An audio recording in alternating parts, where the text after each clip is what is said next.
It's day 6 of those devastating fires that have taken such a toll across Los Angeles. Jonathan Vigliotti has the latest. The smoke first appeared in the Pacific Palisades neighborhood west of downtown Los Angeles around 10:30 a.m. Tuesday morning. In just 20 minutes, a flicker exploded into a 200-acre monster, fanned by 80-mile-per-hour winds and fueled by bone-dry vegetation. Then came panic. There's a lot of fire right there. That's why the people coming. When our team arrived in the Palisades an hour later, there was already gridlock in the streets. We watched as the homes residents fled were quickly engulfed. One after another after another. This entire mountainside is covered in flames, the wind pushing them up to 50 feet into the sky. All week long, the same scene repeated itself. 2 other large blazes erupted, the Eaton Fire in Altadena and the Hearst Fire in Sylmar, along with several smaller brush fires, placing Los Angeles under siege. By last night, the scope of the disaster became shockingly clear.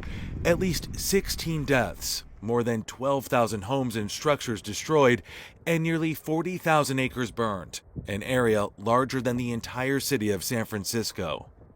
The fires are still uncontained, with tens of thousands of people still under evacuation warnings.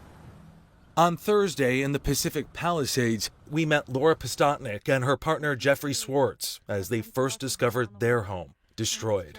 I can't even put this into words. I'm just sick and numb. That's the 2 words I will say.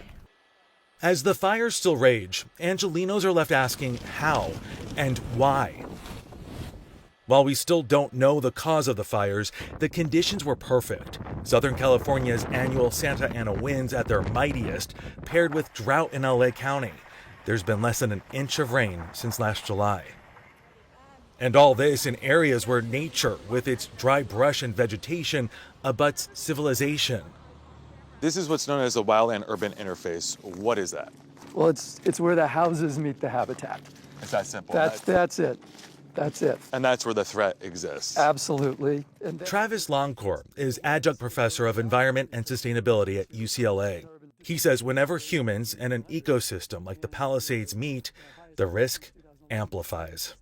And so if you think about where the Palisades fire started in Palisades Highlands, the fact that there is a road up there that creates the access for people, that gives you the spark, that then gets you the fire. The fire in the Palisades exploded so quickly that there was a common refrain. And there is not a single firefighter here on the street. Crews were stretched thin, and officials are facing criticism for their response. But reinforcements have since arrived. More fire crews from out of state, Canada, and Mexico are here, and the National Guard has been activated in part to help stop looting. And it's all eerily familiar. From Lahaina in Maui to Paradise in Northern California, a distraught public and entire towns singed off the map. And still, while containment is growing, the dangerous Santa Ana winds return again Monday. Los Angeles, glamorous home of the nation's entertainment elite and wildfire capital of the West, will now have to envision a new, more resilient path forward in our climate-changing world.